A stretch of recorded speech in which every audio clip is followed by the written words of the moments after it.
they'd done it and it was a bit more long form.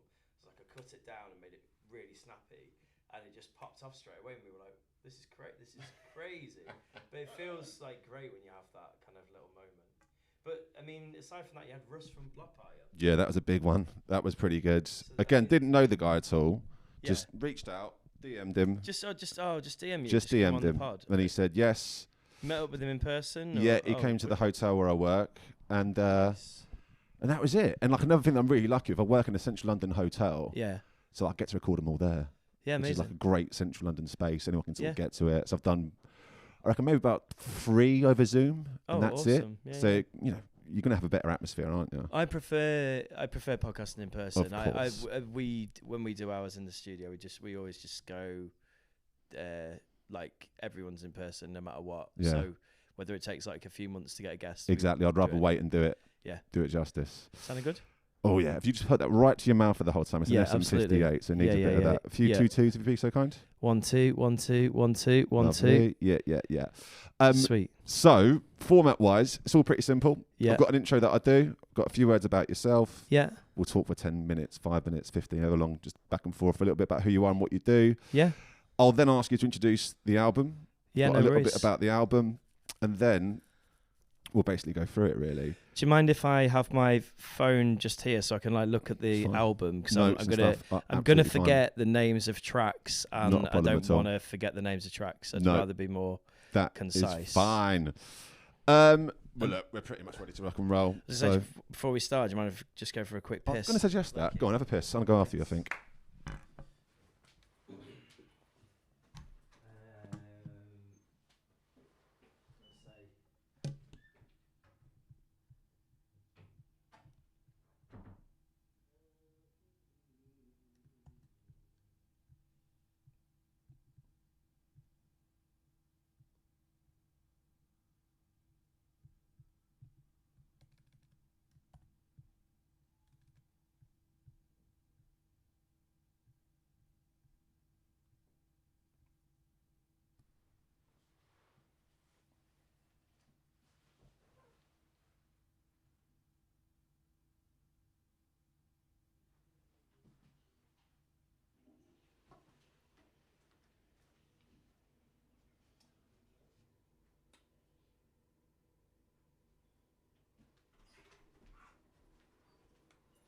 Nice hotel, what a dream. Yeah, I've done. Yeah, hotels is what I do, really. Yeah. This is just nothing to you.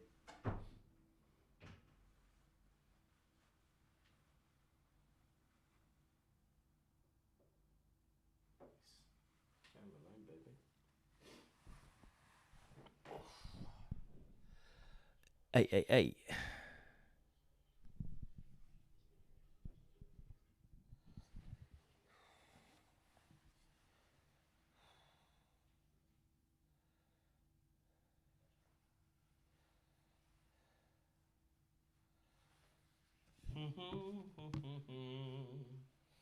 Ha ha ha.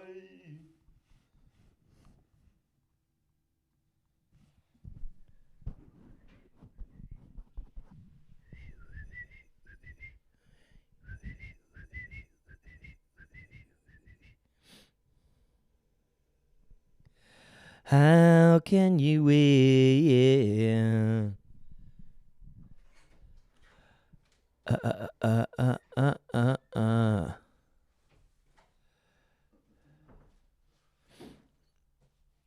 It was nice to revisit. It was nice to revisit this album. Actually, I listened through a couple of times this week. Holds up, doesn't it? Definitely still holds up, and I was like, with hindsight as well, can be like, oh, now I can kind of tell why it was so important at the time. I think why it wasn't just a flash in the pan, and even like going back now, obviously it's aged in a way where you kind of like. I think if it was released as it is now, it maybe wouldn't have as big an impact because of the sound that is available now, but also the sound that's available now is because almost this was released in a way. In a way. Class. There you go. We're getting into it. Hello and welcome to this album with me, William Hann. It's the podcast where each episode a guest and I will deep dive an album of their choice, and we are gonna discuss the songs, we'll discuss the shows, we'll discuss the artwork. But what I really want to know is where my guests first heard the album and the emotional attachment they have to the record.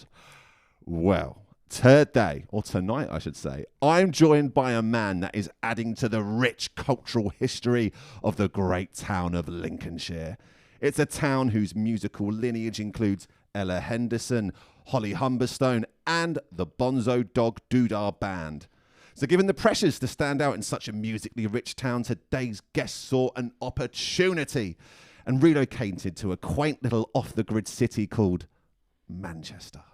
It was in this musically deprived part of the north where today's guest blossomed, and with a mixture of genre-bending mashups, for example, Kylie versus Dua Lipa or DMX versus Kill Bill, that he found his audience and taught the city of Manchester how to party.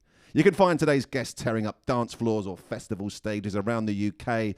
But despite having the best job in the world, for some reason he still chooses to host a podcast. From the Depressed CEO podcast and behind the decks of a dance floor near you, it's Jimmy The Gent. Hello, mate. That was lovely. Well done. Enjoy that? Yeah, really did. Yeah. You've delved in. You've got some information. Oh, there was there. delving. You've pulled some stuff out of the internet. Yeah. There was 3 minutes of delving. Yeah, that was beautiful. Yeah, well done. Welcome. Shall we set the Thank scene you. a little bit, Jimmy? Yeah, absolutely. We're in Manchester. Yeah, currently in your hotel room. In my hotel room. I've not told my wife I'm here. Oh, I have. Yeah, okay. I've covered my back here. You've told my wife I'm here. I've told your Thank wife. Goodness. I've got at least 3 witnesses downstairs. Yeah. And the whole thing's being filmed as well. So, yeah. Just to make it that little bit seedier. Should probably also add it's the latest we've ever podcasted by quite a while. It's 10 to 10 and not 10 in the to morning. 10. No. But I work in hospitality. I'm a hospitable man. Would you like to open that door, please? Yeah, absolutely. Would you like to open that fridge? Oh, yeah. Help Look yourself to wow. anything that is in that minibar. Thank you so much. Look at that. Heineken Zero, Fanta, all of that. There are edibles as well. There's Kit Kats. Oh, wow. There's crisps. I thought we were talking about a different kind of edible. I'll have a little water for now. Can you pass me a Heineken Zero, please? Absolutely. Of course. So, Jimmy, I gave you a brief description of your CV. Why don't you tell the listeners a bit about who you are and what you do and what's brought us together this evening, I guess. Yeah, so I guess my main job that I do is I'm a full-time DJ. Cheers. I DJ clubs, festivals, bars, weddings. Not done a wake yet, but I know people that have. And just anywhere really that people book me to play and that doesn't sound dangerous. I mean, this year's been a pretty big one. I've done Snowbox Festival, I've done Glastonbury, I've done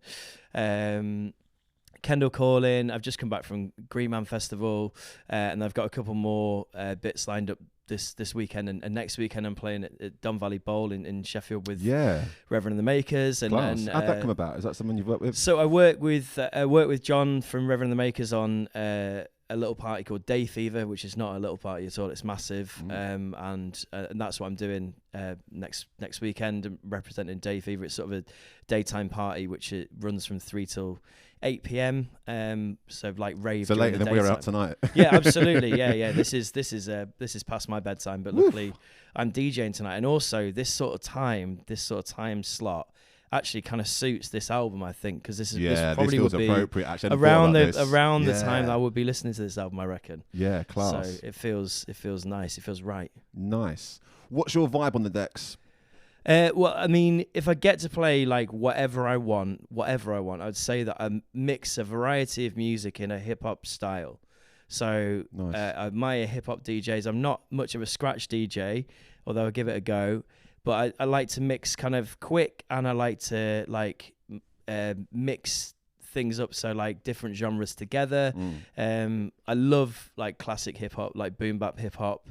I love like dance music, and I really love sort of just playing around and like taking things through the BPMs and then back around again. And nice. I just love being real playful with it. Another choice of album for this podcast would have been Too Many DJs, which I sort of put forward to you because I guess I base my DJ style kind of on what they blueprinted with radio, as heard on Radio Soulwax. Yeah. So basically that in a nutshell. I've spent my entire professional career trying to ape too many DJs. Yeah, good luck with that. yeah, exactly. No, because that really triggered something. I remember A-Track always saying that he wanted to like mix hip hop in a house style and mix house in a hip hop style. Yes. And I just sort of loved that because Yeah. I we'll probably get into it, but I was drum and bass guy for years, and Yeah. I very much grew up with a pair of 1210s in the bedroom. Yeah. So I can mix on 1210s on vinyl. I Yeah. do not know how people go between genres and different BPMs. That is a very, very foreign world to me. Yeah, I mean, it took me a while to sort of figure out. I think I started mixing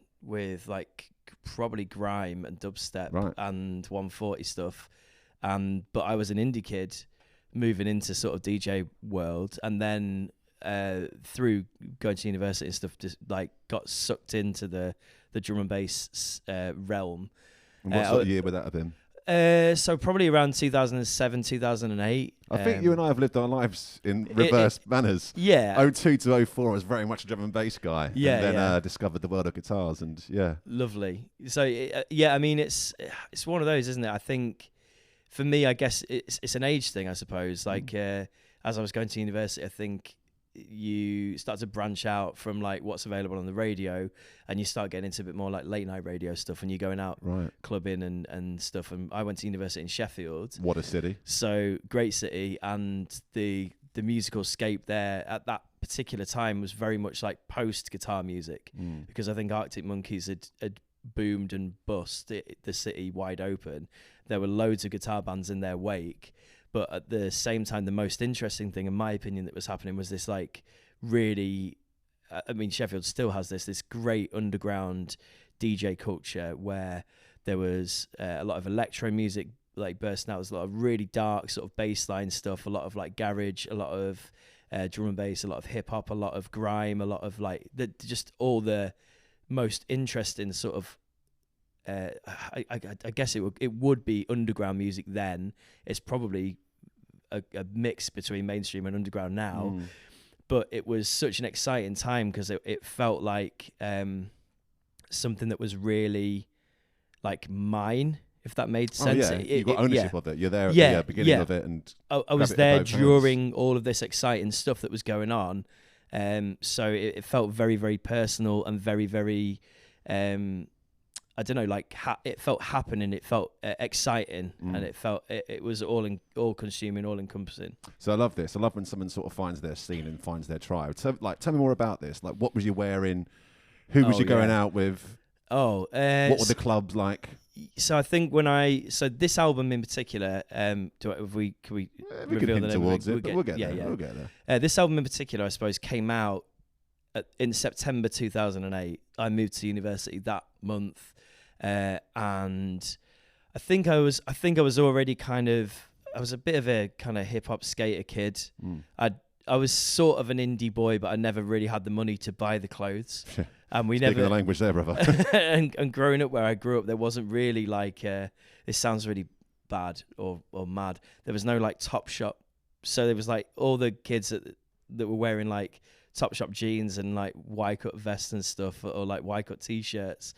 There was no option to do that, so I got all my clothes from TK Maxx at the time, and I think I was kind of like a bit of a cross between like a chav and like a skater kid who was interested. The choice is taken out of your hands, isn't it? Yeah, I was interested in hip hop and dance music. So yeah, I was probably wearing like let's think, what make of jeans would it have been? Criminal Damage jeans, I imagine. Ooh. Like a Fly 53 hoodie, some like probably some Vans or some kind of plimsoll shoe. Right, we're gonna have to get some photos clipped up for the socials, I think. Yeah, for sure. I've definitely got some, man. Yeah, class. So that's the DJ side of it. You do a podcast, Jimmy. I do, yeah. Who in their right mind would do such a thing? Yeah, it's a terrible idea, right? No, loads of fun. Me and my best mate from for years, we've always done creative stuff together. And as we've got a bit older, we found it harder to get together and like make silly videos or whatever. So we decided to sort of dedicate an hour or so each week where we meet up in like a kind of central point, which is also Sheffield. So I live in Manchester, he lives in Lincoln. Right. We meet in Sheffield, recording in a studio, and we just use it as an excuse to get a bit silly and kind of come up with sketch ideas and like kind of just comedy stuff, really. We've also had guests on. We tend to talk to people from like the creative realm, which I think you do as well. With this to an podcast, extent. to an You had a extent. really good guest on this week's podcast, Yeah. Pete McKee. Yes, absolutely. It made me go from the archives and dig out something that's been sat in a box for quite a while. I'd like to tell the listeners what we got here. Oh wow, are they McKee postcards? They are, and who are they postcards of? Well, that's Arctic Monkeys, right? Yeah, they're of Arctic Monkeys. So Where I've have got you got these from? Thank you very much for asking. I've got a very rare box set from Arctic Monkeys live at the Apollo. Amazing. And, oh, mate, that's so cool. Listening to your podcast the other day made me think like, I've got some Pete McKee stuff that I've not even thought about for ages, and it was sat in that box set. And that's amazing. That's to unearth them. So really enjoyed that episode. What a guy he is, Sheffield legend. Mate, so interesting. I feel like we could have spoken to him for hours more, but I also felt the pressure that his time was incredibly valuable. Yeah, he could be drawing cartoons right now. Absolutely, yeah. So I think we got as much as we could get out of him, and then maybe we did a good enough job that he'd come back in the future and talk to us. Oh, you're in the good books. Yeah. You're sorted. You might get a few free sketches out of him, I think. He did us a little doodle as he was leaving. I asked him if he'd sign. We've got these like prompt cards, and I asked him if he'd sign one just with his name, and he did a little doodle for us as well, which was really lovely. So we've got that in the studio at the minute. I can't offer a service in any way similar to that, I'm afraid, Jimmy. Don't worry. I should be drawing my company and a Heineken Zero. I'm your guest. I should be drawing something for you. Let's see what happens. Yeah, absolutely. So what's next in the podcast? That's going to be an ongoing endeavour for yourself? Yeah, definitely. I mean, for the next year, just kick on, get some interesting guests in. The dream, I guess, eventually would be to have enough listeners to have a little studio of our own and just, not make loads of money from it, but just... Because I hear it's really easy to make millions out of podcasts. Yeah, really, really easy, yeah. And not many people are doing them. So it's a really, unsaturated the market's ours for the taking. Yeah. Look at us go, thriving. Yeah. Absolutely. Well, that's great, Jimmy. Look, shall we talk about an album? Please. Why don't you introduce what bloody album we're talking about today? So today, for my album, I've selected Chasing Status's... I believe debut album, More Than Alot. Thank you very much, Jimmy. So, More Than Alot is the debut studio album from drum and bass pioneers Chasing Status. Released on the iconic Ram Records, the album was a turning point for the genre and saw the duo seamlessly cross over from nightclubs to mainstream success in a way no drum and bass act has before or since. The album featured guest appearances from the likes of Kano, Plan B, and even Snoop Dogg got in on the action, adding his iconic vocals to the previously instrumental banger, Eastern Jams. Today, the band are as big as they've ever been and have released 6 further studio albums. They've won a Brit Award and are truly flying the flag for British culture across festival stages all over the world. What an album. Nailed it. Yeah, absolutely. You having that? Yeah, 100%. They haven't become any less popular as the years have gone on, have they? No, if anything, I mean, they're rocking stadium shows now. So with this album, it was very much a spirit of the time, I think, kind of album, and it really sort of defined, I think, mine and a lot of my contemporaries, like people that were at university with me. It was like the album. If you went into a student in 2008's room and went, right, what's on your iTunes, because it would have been iTunes then. It would have been a physical download or whatever, and it would be, I would say a great percentage of them would have that album if they liked music and if they were interested in music that was a bit more alternative or underground or whatever. It was just such a soundscape of that time. And the way that they put it together with the mixture of, I guess, like, there's some really hard stuff on there. There's some really kind of like liquid kind of chilled stuff on there, and there's dubstep on there. There's drum and bass on there. There's a kind of funk and soul track. Yeah. I couldn't quite put a finger on what genre that was. It's hip hop, but it's not like, either, is it? It's like break beat kind of. It's unbelievable. Like, it's such a good mix. But I think that what they've done on the album is quite bold, because the genre doesn't suit the album format, does it? No. There must have been a few like drum and bass artists in history that have attempted to do an album. Yeah. I'm thinking like DJ Marky would have done. There'd have been. I'm sure DJ Brockie might have done something at some point as well. I mean, Shy FX has had I was sort of bring albums. this up. He had the crossover, I guess. Like, yeah, Shake Your Body was like, I don't know. Maybe you can tell me if I'm wrong, but that feels like the first drum and bass single to really cross over into the pop like that. Yeah, I think on that scale, Yeah. I think so. And then Shy ever since has been that guy, I think. Yeah. I'd say arguably probably the most behind Chasing Status, maybe. No, I think that's fair. Yeah. I think drum and bass has always felt like an underdog genre that's never supposed to be a mainstream threat. Yeah. Why do you think these guys manage to sort of rip up that rule book and break through those boundaries? I couldn't tell you exactly like... I didn't give you the heads up on that question. Yeah, even well, sorry, that's just... I couldn't tell you exactly why this album is like so captivating. I think it's melodic. It's got lyrics on it. So I guess for a lot of people that are sort of looking to move over or cross over from like a pop sensibility or even like an indie rock sensibility, they've got some great collaborations on it. So Plan B was one of them. I remember Plan B at the time in particular. It was before he sort of released Who Is Strickland Banks. Was that before them, was it, I guess? Right. I think so. Right. I think that was the he year was or still a very two angry after. Man at that point, wasn't he? Yeah, exactly. So he was kind of still this underground, almost alternative figure who appeared on... I mean, that... One thing to say is that Pieces actually wasn't on the original album. That was like... That came after... The album was really, I believe it's on like 2 years it's on like the later. Deluxe version or whatever. I think. Right. I think, and there's another tune as well that at the end I believe that they've put on there that wasn't on the original one. But the crossovers were sort of a big thing, I think, and just the way that it had sort of these different sounds, and it really like I think at the time as well, it wasn't as obvious as it is now that you can listen to like loads of different genres and stuff. Yeah. Even drum and bass people back then were like, oh, we listen to drum and bass, we don't listen to dubstep. It wasn't many people that were like, I like drum and bass, I like dubstep, I like this, I like that, I like the other. There was a lot of people that were like, this is my genre, I listen to exclusively this. You don't know how right you are. So my big brother is a drum and bass lifer. Yeah. Since he was a teenager and he's now in his mid-40s, he is nothing but drum and bass. Normally on this podcast, I mention my little brother within about 5 minutes. He gets a mention every episode. It's the first mention of the elusive Chris Hann. Nice. There's a reason he's just a drum and bass guy. That's all he does. He doesn't listen to anything else. There's something about this genre where it does create this sort of lifer mentality, doesn't it?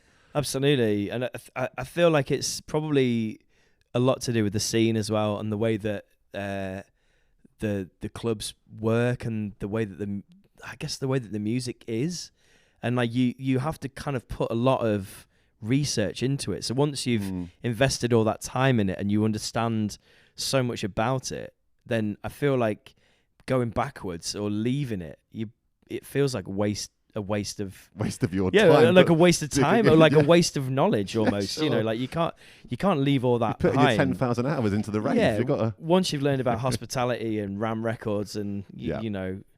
All of those things, you can't go back. That's it. It's got you then. Yeah, it's a miracle I came out of it in one piece. My big brother, he took me, must be like 2 or 3 weeks before my 18th birthday. He took me to Fabric when I was 17. Wow. For a True Players night, DJ Hype. Yeah. And doesn't get much better than that. It was pretty fucking big. I don't mind telling you. It was a lot for a 17-year-old from South Ruislip. Yeah. But yeah, for a couple of years, all I cared about was drum and bass. Yeah. I was in the eye of the storm. And it was some good times there, man. But yeah, I ended up doing the opposite of what you've just said, the finding guitars. With that in mind, like let me think I can word this. How would you describe the average Chasing Status fan? Like now or then? Give me both. So I think then it was a mix between kind of, I don't think, I mean, I could be completely wrong here. I don't think if you already liked drum and bass and you heard Chasing Status, you'd be like, oh, these guys are amazing. I think there might have been some level of resistance because maybe some people, I mean, there are tracks that they've done that I would argue are classic drum and bass tracks. I think even drum and bass, even before this album, there was a track with Jenna G, which is called In Love, which I think is one of the greatest like liquid drum and bass tunes ever. Also Jenna G, Manchester. So we're here, so it makes sense to talk about. Chasing States were in Manchester, I think, when they were making a lot of this music. Right. Sorry, I've got a little bit sidetracked. So I think, I think it wouldn't have been like traditional drum and bass heads. I think it would have been kind of maybe people like me that were like, I'm a bit bored of listening to guitar music and pop music, and I'm looking for something a little bit different. And I'm young and I'm still open to listening to music, and I'm a student of a certain age. I think that there was a lot of a demographic of like students that were into music and like looking for something new and just ready to experience something they hadn't experienced. And this was such a great gateway album into discovering the joys of electronic music for me, and I think for many other students and people of my age at that time. Now I would say Chasing Status fans are probably a much wider spread. There's probably some actual drum and bass lifers like your brother that have gone, do you know what, over their career it's fucking impressive, excuse my language. And you can swear on this. Yeah, that's brother. good, that's fine, that's fine. That. And then I think there'll also be people that listen to like daytime Radio 1 that just love badadan and strong hook. Yeah, exactly. Like you know, they've nailed it really all around. They've made like underground drum and bass daytime Radio 1 fodder. It's like you can't imagine how unimaginable that was in 2004. It just wasn't like there was that tune. What was that other tune? Barcelona. That's what I was going to say. DJ Marky. DJ Marky. I remember, right? Because I remember that being like a club like song, like then tape packs of this song coming on and like DJ Brockie sets or whatever. Yeah. And going, oh, that song's well good. I remember being sat in the car. When Mum had gone out the car to do something, she left Radio 1 on. And that song came on, Barcelona DJ Marky, and it was like I was used to hearing about the vocals. Yeah. This vocal that I couldn't believe. I was hearing this song on Radio 1. It's crazy. It's unimaginable. The idea of something like that crossing over. 100%. But they did it. Yeah, they did it. I guess like late night radio was maybe a bit more. I don't know if Fabio and Groove Rider were doing their show then, but that sounds about right. We're talking daytime radio. Yeah, exactly. But I remember very much hearing DJ Hype show on Kiss FM on like Thursday nights at 1 a.m. Yeah. That's the dedication you had to put in to hear drum and bass. To stay up late, and there was no, at that time, you got to remember there was no listen back. It wasn't like, oh, you can just listen at 1. You can listen at 1 in the afternoon to the show that was on at 1 in the morning. You had to wake up and specifically sit and listen to these shows. You had to put in work. Like there's a club night that I used to go to called Tuesday Club, which was based at Sheffield University, still is. 25 years it's been running, and we used to go there religiously every week, no matter who was on, because they would play tunes that we would never be able to hear anywhere else, because the DJs that would have them on record or CD or whatever, and they would have them, and we wouldn't know what the tune was called. And we'd be like, it's that tune, and you can't Google it. I've gone to record shops before singing the hooks of songs. Yeah. It's the one that goes, time to get grimy. Yeah, that's it. And they either know or they look at you like you're an idiot. Oh, they do both. They know exactly what you're talking about, but they still look at you like a cunt. Yeah. Absolutely. How important is like the imagery and fashion, well, I'd say not just of this act, but like of this scene been for you? I mean, how would you describe the drum and bass fashion, I guess? Well, when I was first going to these kind of nights, everything was very like not fashion. If that makes anti-fashion. If that makes sense, it was just like you'd wear a hoodie and jeans and dirty trainers. Sure. And it wouldn't like everyone it seemed that was sort of into the grime side of things would have a flat peak hat, like a New Era fitted with the stickers still on. Time, wasn't it? Yeah, stickers are still on. Like and it was none of this sort of, I guess like now everyone's got sort of sunglasses on inside and whatever, but it was more a case of like everything now is visual. Every club night has to look great. The lights have to look great. Yeah. There has to be like photo ops everywhere. Whereas in this time, everything was like the opposite of that. The rooms were really dark. They were filled with smoke. The music was really loud. The bass was just in your chest. And the whole point of it was just to lose yourself in that moment, because there wasn't really people people took photographs, like photographers took photographs or whatever, but you weren't taking photographs. You weren't taking a digital camera out and like getting pictures with the girls. And it wasn't a secondary mates. experience to it, was it? Exactly. You maybe pull your phone out if you were recording like a mad track that was happening or something like that, or something you wanted to remember, but you wouldn't be on your phone at all. You'd be in like the darkest room possible with the lowest amount of light, probably drinking a very warm kind of Red Stripe and just digging in, really. So the fashion, I think, at the time was quite simple. It wasn't functional. There wasn't a dress code for it, you reckon?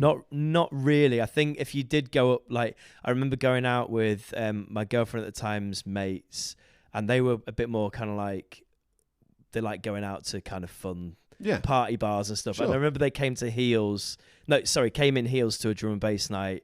And at the time, that was kind of like, are you sure? Like, do you just want to wear a pair of trainers? You might just not be comfortable. Like, not that it was like a bad choice, but just like, you might just not be comfortable by the end of the night when you've been dancing to drum and bass for 6 hours. To gully rhythms for 5 hours. Yeah, exactly. Yeah. That's it. How well do you think this album's aged? And how often do you go back to it? Well, I don't go back to it all the time, but I have gone back to it this week. I've obviously, like, it was one of 5 that popped into my head that I was thinking that this was a real game changer. Listening back to it now, I said to you prior to us starting, I don't think it's aged badly. I think it still sounds great. I think if it was released now amongst all the other drum and bass and music of its ilk, it would sound not as heavy as some of the stuff that's produced now, because it was produced, nearly 20 years ago. The technology's moved on, right? Yeah, technology's moved on, the sound's moved on. Even Chasing Status's music now sounds like thicker than that album. But that's a good choice of word. I like that. Yeah. But the way that album's put together, I think I think it's aged really well. I don't think there's many tracks on there that don't. I don't know, still do something for me. The only one that I go, like, I love that so much. It was Eastern Jam. Yeah. They used like a preset off Massive, right? Which is like a synthesizer, and I remember my mates getting like a copy of Massive and being like, "It's the Chasing Status synth! It's the Chasing Status synth!" and just being so excited by it. So now every time I hear that one, I'm like, "Oh, it's the Massive preset." Kind of thing. It's ruined the magic. Knowledge is not power. Just a tiny little bit, not a lot. Like, I can still listen to that song and smile for all the good times. Like, good. Yeah. Good. Shall we get into some of the songs then, actually? You mentioned Eastern Jam. Should we start at the beginning and can't get enough? What do you make of it? Such a good opener. It's like 80s kind of mysterious synths, top lines. And the riff is so cool, isn't it? Yeah, it's like searching. It's like you can... I went to see them on this tour, on this like album tour, and I feel like I remember the lights just being like searching around the room kind of thing as that scanning as that tune plays, like scanning the room kind of thing, and it just it sets things off like so nicely. Yeah, it feels really trippy, that one, doesn't it? It does feel a bit druggy. Absolutely lures you in, like, for sure. Yeah. It's more, I'd say it's probably the most sort of classic drum and bass track on the album. Is that fair? Yeah, absolutely. I'd go with that, yeah. Proper club track. Yeah. One thing I've not asked you, actually, do you ever play these songs out at all, or have you ever? Yeah, man. Maybe not as many off this album these days as I have previously, but Music Club, I've got a really fun memory. I played in Croatia, Outlook Festival. It was a bit of a random one. I'd gone out there as a punter, but I knew a few people that were... brought your USBs just in case. Yeah, of course. You always take your USBs, but I knew a few people that were working there, and there turned out to be like a set that came up on like the Sunday night, like the last night of the festival, and they were like, we basically had this sort of area, and we just want to turn it into like an extra stage because we need more areas or whatever. So I ended up playing like a 4-hour drum and bass rinse out, and also on the last night it poured down with rain and the area that I was DJing in was covered, so it just packed out. And there's this great sort of clip, like moment of me playing Music Club by Chasing Status, and this is in like 2016, maybe 2017, and so that's like 8 years after it was released. So probably old enough that a lot of the younger people there had never heard it or not listened to that Chasing Status track because they've probably already written them off as like these commercial whatevers. But I remember it dropping and everyone just being like whoosh, like the energy as the drums kick in just elevated and just resonated around that and it was like a real special moment because it was one of those tracks that I privately loved because of the stupid voice on it. It's very silly, isn't it? Me and my mate used to do to each other, I just loved it. But the fact that I was able to drop it and it got such a reaction, I was like, that's never going to happen again. And I would try and recreate that in some gigs sometimes if it feels right, but it would never land as it landed that night in Croatia. You are playing tonight. I am. Are you thinking what I'm thinking? Yeah, I'll give it a go. I'll let you know how I get on. But I imagine there'll be cries for Taylor Swift. For the listeners, you're playing a very Gen Z pop. Yeah, I'm playing a Gen Z pop. You got to get paid sometimes, didn't you? Exactly. What do you make of the cameos on this album? Kano, the best British MC that's ever lived in my eyes. Wallop, take that, Dizzy. It's stunning. It's really unbelievable wordplay, tone of voice, like always just comes correct. I've not known him miss. Plan B we mentioned before, like at the time was still kind of this indie kind of cuspy crossover guy. Was fantastic. Really good. But going back really to that solid. Plan B song, we can't gloss over this too quickly. Pieces. Yeah. I think it's the most elevated bit of songwriting on the album, isn't it? I think it's definitely pushing forward. Yeah. And the hook is like exercising demons, it feels like. Yeah. To be in a festival crowd, I remember when I used to feel something. Yeah. I mean, even just saying that, I can feel like now I'm can just feel something in my body, you know? Yeah. Definitely feel like raving is cheaper than therapy listening to that song. The first time I heard it was they did when they on this tour, the More Than a Lot tour. They played Tuesday Club in Sheff. We all went. They brought Plan B out to do it live. I'm not sure necessarily, would you? I'm not sure how live it was. I'm not sure if it was like he played the guitar whilst the recording was playing in the background, but it was real special. Like seeing that live. And also being a fan of Plan B at the time, I was like, whoa, bonus, Plan B's here. That's crazy. It's so good. And it's in so many parts. It's almost like Duran Duran, like 80s kind of style at the start with the kind of, what's the song? The Duran Duran song that I'm trying to think of. Rio? No, it's the one, it's like the really kind of bleak one. Ooh. It's Wait for the mornings. Yeah. Thank you. Save a Prayer. Save a Prayer. It's almost Save a Prayer. Save it for the morning after. Yeah, because it's kind of like really, I don't know, like melancholic, and then obviously it builds into this like kind of flip, and then when the synths come in and the drums come in, it's just this chaotic like growler of a tune. Like it's insane.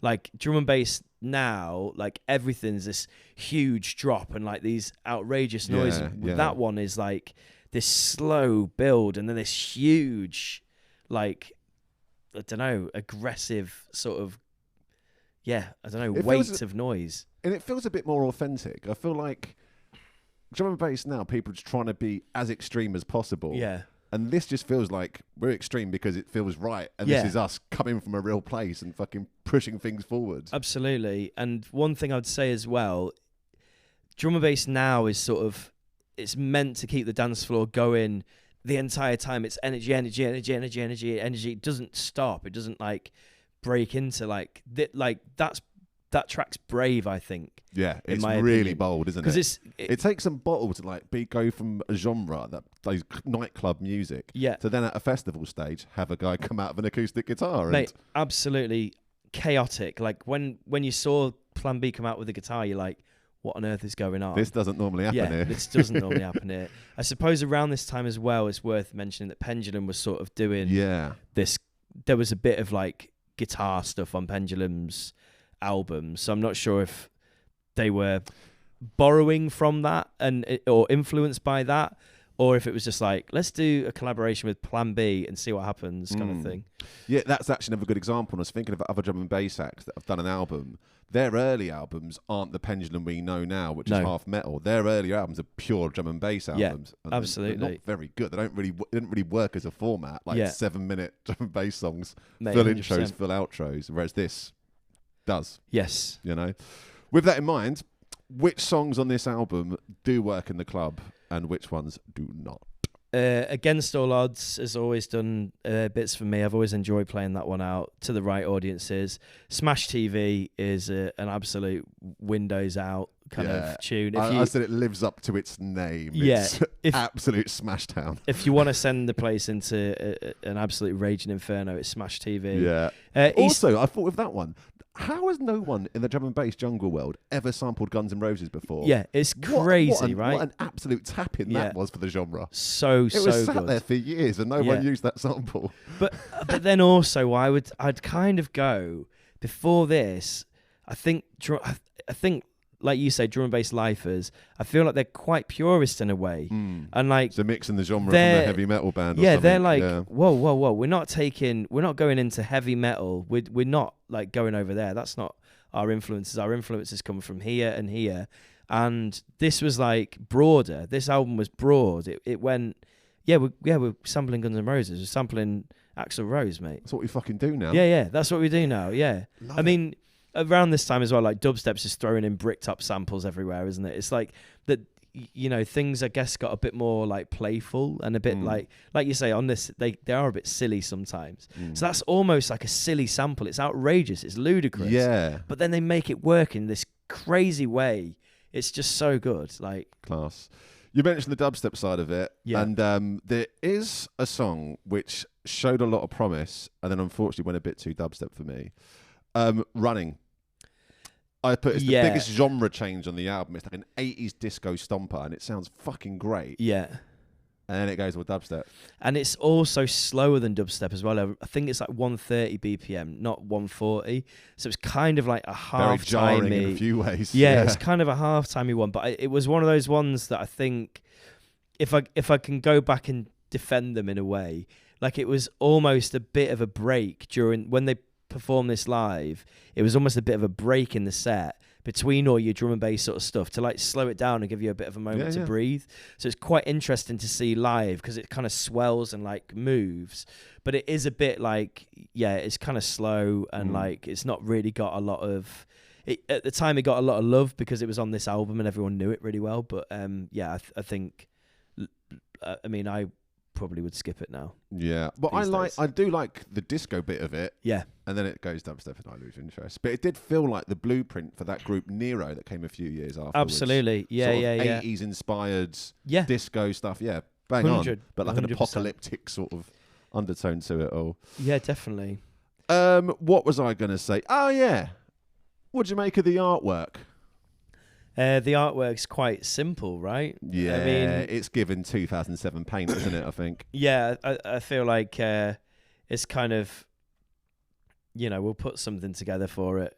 It wasn't like, it's not I would say it's not an iconic album artwork, that one. It's not one that you're going to have like printed on the side of a wall or like say this, parodies made of it. I will say this. Do you think it is quite reflective of the genre? Would you look at that and think that's probably a drum and bass album?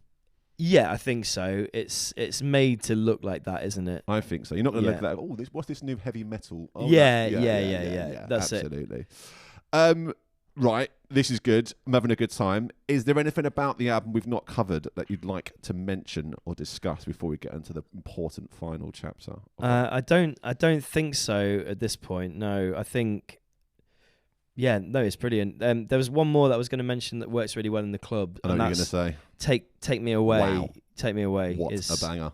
Yeah, euphoric. Probably up there with some of the best sort of liquidy drum and bass track ever, really. Works really well on the double drop, this one, doesn't it? Yeah, absolutely. You know where the sample's from? I don't. It is one of the most sampled songs of all time. Wow. Loletta Holloway, Love Sensation. Love Sensation. It's in there? Uh-huh. No way. It's been sampled over 300 times. Wow. I did some research. I knew the sample from somewhere, and it turns out I know the sample from fucking everywhere because everyone's fucking Is that done just the what you do to me? Exactly. Okay, right. Exactly. That's what I put in my notes. Like everyone samples that bit of it. Yeah. They sampled a different part of the song. Take me That's why it's a bit less familiar. So yeah, nice. They knew what they was doing, them boys. Bang up. We like that one. We sort of touched on it. Is there a worse part of the album? Is it the 80s disco-y? I mean, dubsteppy. I probably would skip running. But I mean, I'm not massively fussed on Street Life. No. There's a couple of tracks on there that I'm like, you know, it is what it is. But again, I think to have an album with a 100% hit rate for everybody is impossible. Like, yeah, there's a couple of tracks on there that I'm less keen on than others, but it is still a solid. Yeah, it does album. Work genuinely well as an album for a genre that does not suit the album format. Absolutely. Yeah, they've killed it. A couple of songs towards the end come to a bit of a slog, I think, but not bad going in 14 tracks. No, absolutely not. Not bad going. So look, it's been a lot of fun. Yeah. And what I always used to do on this show was I'd write a quiz and I'd involve a pun with the artist and the guest. It'd take me fucking hours and it was ultimately unrewarding and over in 3 minutes, and often the guest didn't fucking care. What I've started doing instead, I've started pulling an albums of the year list, and basically we're going to see how Chasing Status chart, compare them to their contemporaries, and it's basically a game of fair play guys or fuck those guys. Yeah. So, Mixmag's top 50 albums of 2008. How well do you think Chasing Status charted? Is it in there? Is a question. It is. Definitely in there. It's in there. I'm not a monster. I'm going to say around 30. It's 21. Okay. For a dance music-based magazine and what was a groundbreaking dance album, I'd have thought a little bit higher than that. I would have done, but I feel like Mixmag at the time were way more housey and quite like Ibiza-y. Is that what you think? You're in for a shock when I run through this list for you. I feel like that way, but maybe I'm Let's wrong. see if the facts back it up. So what we're going to do, I've got the top 21 albums from Mixmag from 2008, and it was a pretty good year. Let's have a little look. So as mentioned, Chasing Status, 21, More Than a Lot. We know that already. We've already done that. At 20, NERD, Seeing Sounds. Okay. Fair play, guys? Yeah. Or fuck those guys? No, fair play, guys. Fair play, guys, for NERD? Yeah. We're having that. 19, Roots Maneuver, Slime and Reason. Oh, great album. I've not listened to this album. Great I saw that album. I thought, I'm not familiar with this one. I'm a big fan of Roots Maneuver. He's got his problems, but he's a fantastic artist. Yeah, no, fair play, guys. You mentioned a hip-hop guy. I thought that might be the case. Yeah. In fact, this is the big crossover album as well, actually. I think you might like this. Friendly Fire's debut album, Friendly Fire's at 18. I'm a huge Friendly Fires fan, much to my friend Kaylin's dismay, so she's listening. Sorry, Kaylin. Yeah. So fair play, guys, to Friendly Fires? Yeah, fair play, guys, on that one as well, yeah. I think you'll like this next one as well. At 17, Benga. Diary of an Afro Warrior. Goodness me, that was nearly in my 5 picks, but felt it was a bit niche almost, because again, like, it's one of those where you were saying the genre doesn't really suit the format. Yeah. But he did it. Fair play, guys. And he's in there, yeah. Fair great play, album. Guys. 16, Santa Gold with Santa Gold.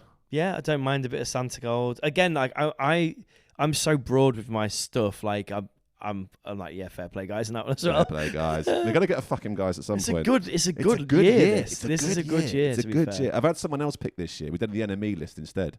Good year. Yeah, a good year. Very good year. 15, Loco Dice, 7 Dunham Place. Don't know it. I'm thinking that's a house act, I think. Loco Dice sounds very housey, doesn't it? Sounds like they're playing in Ibiza somewhere. Yeah, it definitely does. Probably still. Fuck those guys? Yeah, fuck those guys. Fuck those guys. At 14, Cut Copy in Ghost Colours. I quite like a bit of Cut Copy. I don't know much about Cut Copy. What's the vibe? Sort of indie dance crossover. Yeah. Fair play, guys. Fair play, guys. But a tentative fair play, guys. Tentative. Close to fuck you guys. Fair-ish, guys. At 13, not one I'm familiar with, Julian Chaptal and Tokens. Fuck those guys. Fuck those guys. At 12, The Bug, London Zoo. I mean, you can't say fuck those guys to The Bug, can you? On your head be it, man. That'd be a fool's errand. Yeah, no, I think fair play, guys. Fair play, guys, to The Bug. At 11, I think it's going to be a fair play, guys, on this one as well. You can't say fuck these guys to this guy. Q-Tip, The Renaissance. Oh, yeah, fair play. Fair play, fucking guys. Love Q-Tip. At 10, Lindstorm, Where You Go. I go too.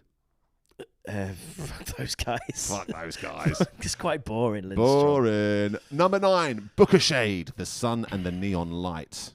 Quite like a bit of Booker Shade. It's more like electro-y sort of stuff, right? Don't know much about Booker Shade. Yeah, fair play, guys. Fair play, guys. Yeah. Easy. At 8, Sebastian Teller and Sexuality. No, fuck those guys. Fuck those guys. French house is shit. No, I'm joking. At 7, Hercules and the Love Affair with the self-titled Hercules and the Love Affair. Fair play, guys. Fair play, guys. Great album. Fucking hell.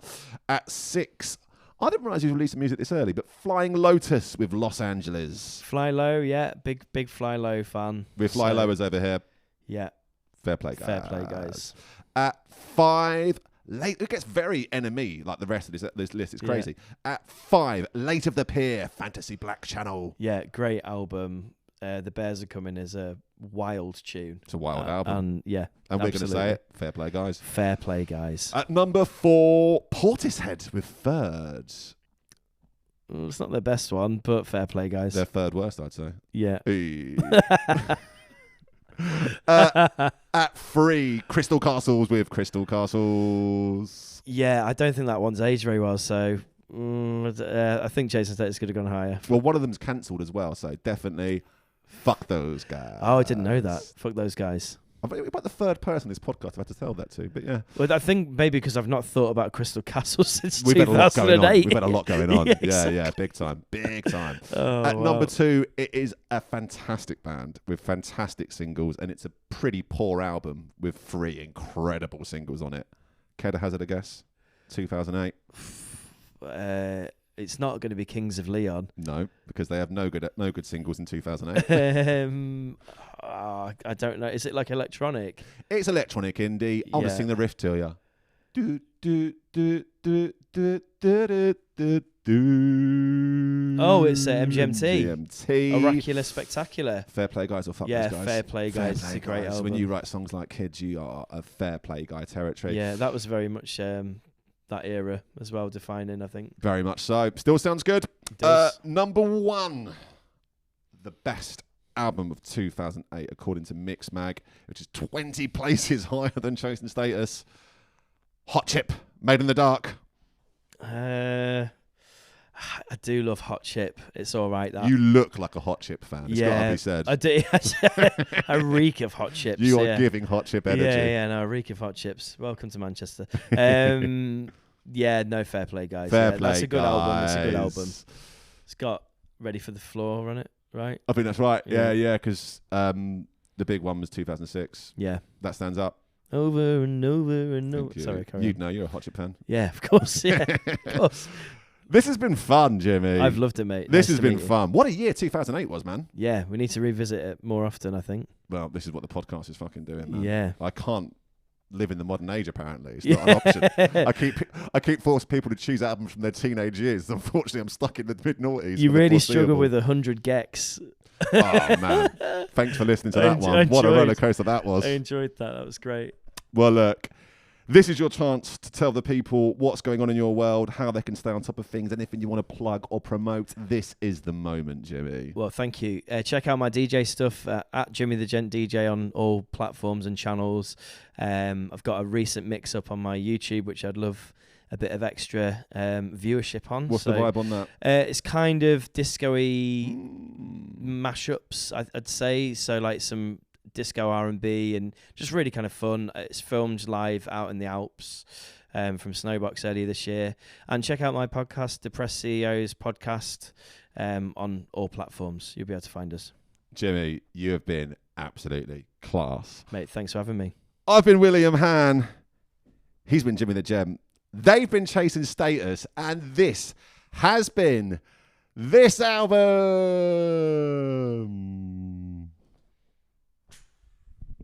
Yes. Well done. Did it. And we're out. Just under an hour. Nicely done. Nicely done. Ah, you were great, man. Thank you. Nice one. Nice one. Thanks for the water. It feels good to sort of stretch my sort of drum and bass muscles for a bit, you know, because I am quite indie leaning, but I've not had a chance to sort of, you know, prove my drum and bass credentials at all. Mate, that's it. Well, I was thinking, I looked at some of the other albums on there, and I was like, Block Party for me. Sorry, let me give you this one back before I walk. No worries. Block Party for me, that album is probably one of the ones that that changed me from being like a metal guitarist. Yeah. So that I was like, oh.